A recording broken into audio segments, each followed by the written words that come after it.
салт дәстүрлер көрсетеміз. Бүгін қайырымдылық акциясы болды. Бүгін 49 шетпек тарапты халыққа, елге осы жерде пісіріп, кәдімгі қазанға пісіріп.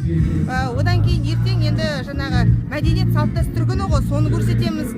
Осы үлкен киіз үйіміздің ішіне. Одан кейін арғы күні өнерлі, сондай әдепті, керемет отбасылар бар. Шаңырақ күніне сол отбасыны көрсетеміз, халыққа паш етіп. 18 күні ұлттық киім бүкіл барлығымыз шеру болады-ау дейме? Мына ту тұғырынан бастап осы жерге дейінгі неге дейін келеді осылай алаңға дейін. Нешесі күні ол? 18 күні. Нешеде? Сағат 3-те сияқты. 3-те. Жалпы одан кейін сразу шара болады. Күнде 5 пен 7-нің ортасында шара болады. 18 күні. Мен саған жіберейін. Иә. Катай Махамбет аллеясы. Енді біздің мақсатымыз осы біздің құндылықты көрсін. Мереке қарсаңында деген көп адамдардың осы көп нәрсені білгісі келеді ғой. Ол негізі жыл 12 ай біздер жасап жүрміз. Жыл 12 ай біздер үздіксіз қызмет етеміз. Өзің таныстырып кет. Менің есімім Жанар Төрениязқызы.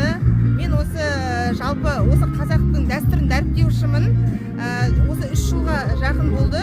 Мінекей ұлттық кимешек тігеміз. Мінекей ұлттық кимешектер туралы ақпараттар айтамыз ертең. Одан кейін жаңағы дәстүрлер көрсетеміз.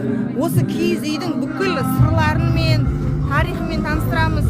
Өте жақсы жұмыстар жасалып жатыр. Енді осы 10 күндікке байланысты президенттің бекіткен үлкен шарасын Шығарармын, иә? Шығарып қоясыз. Аха. Жақсы. Жақсы, рахмет, сау болыңыздар.